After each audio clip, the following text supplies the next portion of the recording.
We're back. Now let's talk about sex. That got your attention, I bet. Sex is a big deal. Most Americans have sex. That's legal.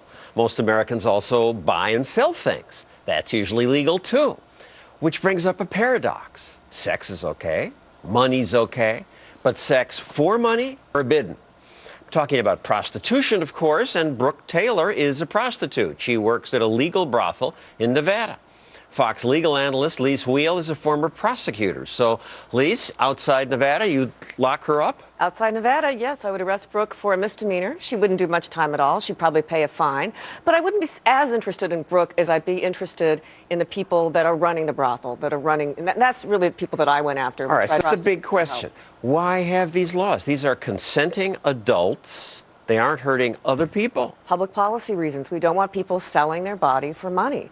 It's been, it's illegal in every state but Nevada. So I'm glad, Brooke, that you're in Nevada where it's legal and we can sit here and I don't have to arrest you.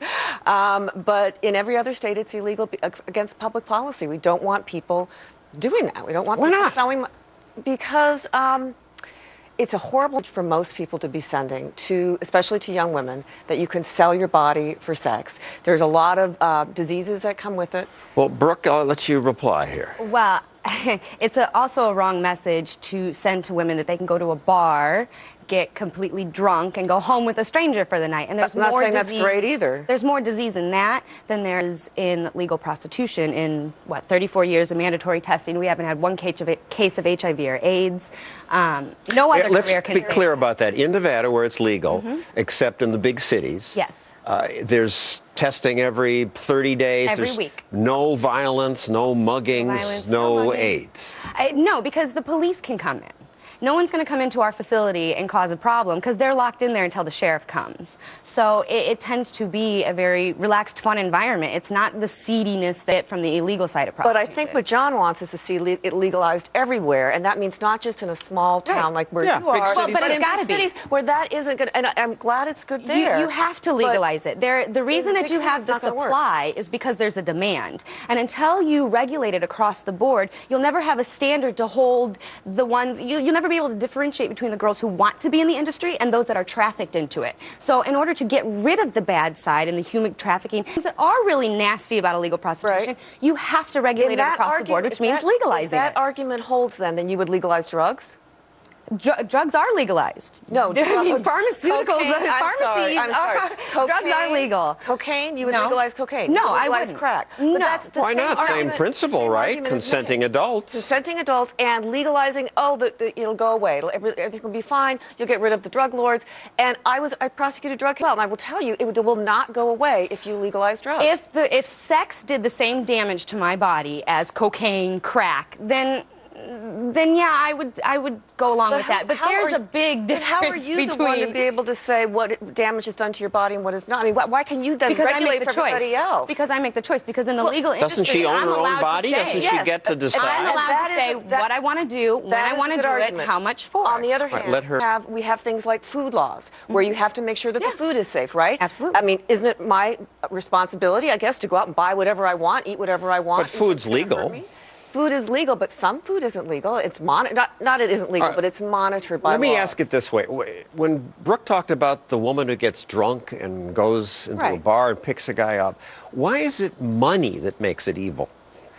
Public policy. But why does that exist? Some people would say that, if a guy takes a woman out for a dinner and buys her a fancy dinner and then they have sex after that, then he's paid for the sex. Yeah. I don't agree with that. This is different. You are actually in a room, Brooke, right? And the money goes from one person to the other for the express purpose of sex. Why does money make it wrong? But not always. I mean, the fact of the matter is there are times where I am paid just simply for my company. There are times I'm paid. Escort services, right. Well, escort services are really illegal prostitution. Let's get down to that. Like, that's just a facade. But there are times where I am paid simply for my company. So what am I on those days? That wouldn't be prostitution in my mind. But I'm working it in a brothol. The money's being transacted in a brothel in the sex industry. The difference for me is if you're paying for sex. If the guy's just paying you to sit and talk with him, fine, no problem. So what happens? The guy that pays for sex that's can't perform, and we end up just talking. Now you're getting into areas I don't know. But that's the truth of it. They could pay for one thing, but the activity ends up being another thing. Then maybe Let me interrupt to say, I'm struck by the way the media and the police treat prostitution. When they're arrested, they act like they've uncovered a rare and horrible crime as if it was nothing to do with consenting adults. And here's one sample. Do you have anything to say, ma'am? The women hide their faces in what you may think is shame. We got exclusive pictures as Vice cops set up a sting at a Center City hotel. Cops, posing as Johns, easily lured 5 women to the high-rise hotel, even using the yellow pages. So even using the yellow pages, like this was some great police work, it just seems like it's ridiculous. I have the New York yellow pages here. There is I can't show it, or they'll blot this out if I show it, because we can't say for sure they're prostitutes, but pages going on all the time, even though it's illegal. I've prosecuted these cases with these women, and I will tell you that there are women all across this country that are lured into this. They don't want to do it. So if it were legal, it would be easier to police that. Absolutely. You'd be able to differentiate. And the thing about legalizing prostitution in Nevada, between the girls who choose to be in the industry and those who are trafficked into it. Let me ask you something. But in Nevada, we have strict advertising laws, so we wouldn't be allowed to do that. But in Nevada, you're not even allowed in the whole state. It's not legal in the whole state. It's only legal in certain counties. In a regulated scenario. But why, Brooke? Why has the state made the decision, even in Nevada, not to legalize it? Because of dumb lawyers like you. You'd have to go 25 years back and ask them. Sandwich to hear of these authoritarian. Okay, I apologize. You're not dumb. You're very smart. You went to Harvard, for Pete's sake. Of you authoritarian lawyers who pass too many laws. Mm-hmm. But laws are, yes, look at this. We are a system of laws, a country of laws. We decide as a matter of public policies which laws to implement and which are constitutional and which are not, okay? That's the only way as a society that we can, quote unquote, all get along, that we have made this kind of decision. Every state has the opportunity to regulate prostitution at every state except for Nevada, and even in Nevada, not all of them. But every state has it. Has what? Prostitution? Yes, every city. The point in Nevada is that they will not allow it in counties that are over 400,000. Even in Nevada, they have decided legalizing prostitution is not a good thing. No, that's not what they decided. For larger counties. That's not what they decided. Actually, the mayor of Las Vegas is trying to get prostitution in there because even they believe that that's just an absurd law that there's lots Nevada of crime has. And prostitution in Las Vegas. Absolutely. Where it's illegal. Actually, I used to work as manager for adults with developmental disabilities. I went through more of This was your old job. This was my old job. They say prostitution is demeaning. You say your old job was more demeaning. Well, yeah, at times when you're bathing people and cleaning up mess you don't want to clean up, that can be degrading, and when you're getting paid pennies to do it.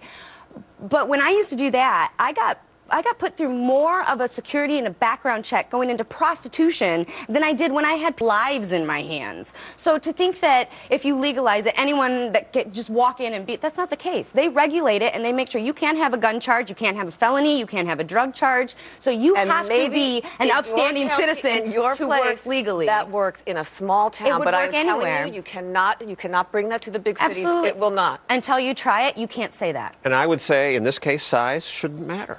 Small city or big city. Thank you, Lee Swiel and Brooke Taylor. Next, I enjoy playing poker with some friends, and luckily in my state, this is legal.